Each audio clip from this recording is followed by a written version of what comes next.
Hi everyone. The question I'm taking up right now is minimum stack.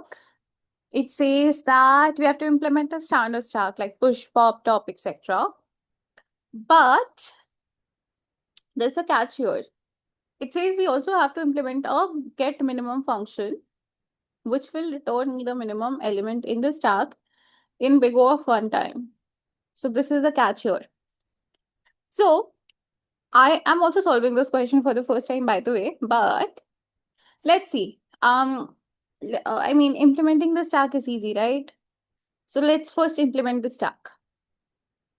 Okay, leave it. We'll implement it later. So think here is that. Let's say we have a stack of integer values, and let's call this stack. And let's initialize it in the constructor. So my stack is equal to new stack of integers.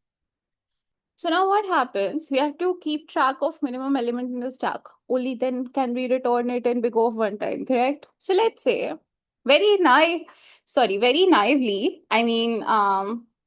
let's say I have this called a variable called minimum value. Fine. What it does is it stores a minimum value. So whenever we push something in the stack, so what do? We do stack.push here, correct? Stack.push value. We check if value is less than our minimum value. Then we update our minimum value.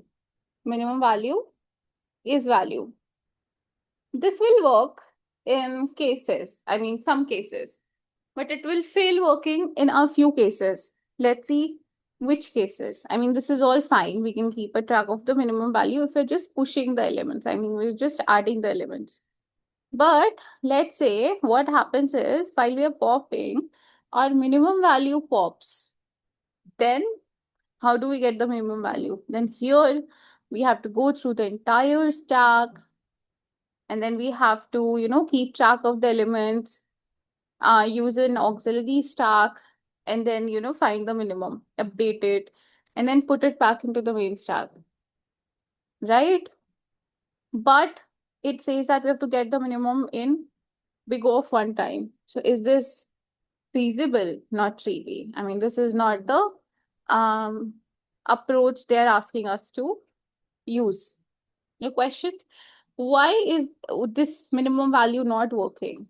The minimum value is not working because stack is a collection of numbers, and minimum value, is not a static value in a stack. Minimum value is a state in a stack. Since the elements in a stack are inserted in a particular manner, the historical data remains in a certain manner. I'll tell you how. Let's say I have a stack. So the elements are added at the top of the stack, correct? So let's say I push 5 into the stack. So 5 will go here. Then again, I push 6 into the stack. Then again, I push 7 into the stack. Then I push maybe 1 into the stack. So what happens is when 5, we have 5, our minimum is 5. When we have 6, our minimum is minimum of 6 and 5, which is 5. When I have 7, our minimum is minimum of 7, 6, and 5, which is 5 again. And now when we have 1, our minimum is what? Minimum 1, 7, 6, and 5. Or we can also say minimum of 1 and 7, since 7 is the minimum 1, 6, and 5. So minimum is 1. So this is how we see that minimum is a state in a stack, correct? You see that for k elements in a stack, we will always have a minimum value. So if no matter what we add above this or what we delete above this, the minimum for this element up till here, the state will be same. Elements added on top of this or removed from top of this will not affect this minimum. Correct? So that is how we develop the intuition So we're going to have auxiliary stack in place instead of integer value. So instead of primitive, we are going to have another stack of integer. Let's call this auxiliary stack or min stack. So now what we do is we also initialize our min stack. Fine. Now what we do, we have when we push into the stack, we also need to push into the auxiliary stack, right?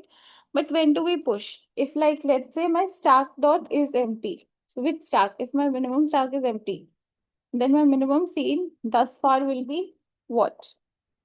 It will be the current value. So just push it into the minimum stack. So we do minimum stack dot push value. Now there can be another case when this is not empty. When my min stack is not empty, then we'll only push if my min stack dot peak, if the value on the top becomes, if my value that I'm pushing is less than equal to, why less than equal to, I'll tell you. If value is less than equal to the current top value, we are going to insert that value, correct? We are going to update.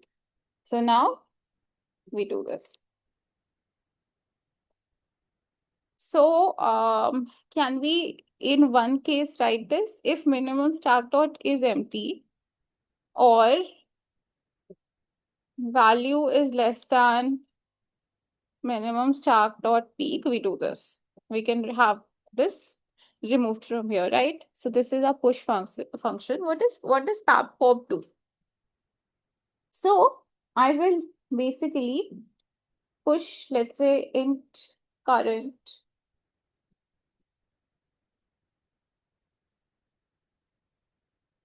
So if my minimum stack dot peak is equal to stack dot peak, then we have to remove it from both of the stacks, right? So we are also going to do minimum stack dot pop. Else, what are we going to do? And in both of the cases, we'll also remove it from the stack, main stack. So every operation has to be performed on the main stack. Fine. So this is our pop function. What does our top function do? It basically will say gets the top element. So return stack dot peak. Now, what does getmin function do? It basically says that we also have to check for return minimum stack dot peak. So this is our implementation. Now I'll tell you one thing, which is why did we do less than equal to here? Because let's say we can have duplicate values, like let's say 5, 5, 5, 5, 5. So if I remove one 5, it does not mean all the other 5 have been removed. So that is why when values are equal, we also add it to the minimum stack. So let's run this code and submit this.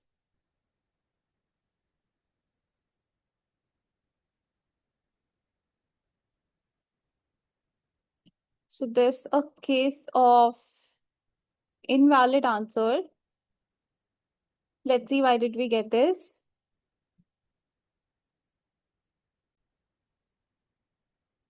So you see this was minus 1024.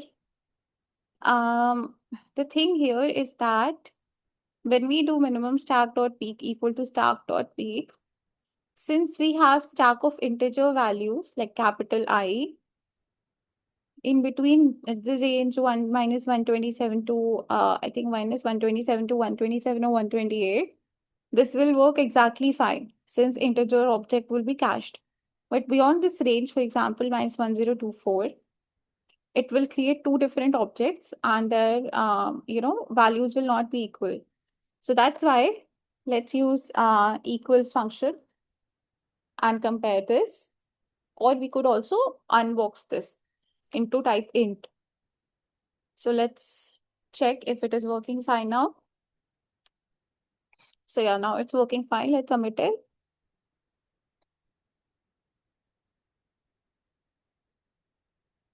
So yeah, our solution was accepted. And yeah, this is it from my end. So now here we achieve big O of 1 time complexity, but the space complexity is big O of 1. So we had a trade-off. To achieve this time complexity, we had to, we had to get a data structure that would hold the state for the historical, inputs. So yeah, that was it from my end. Thanks for watching. Bye.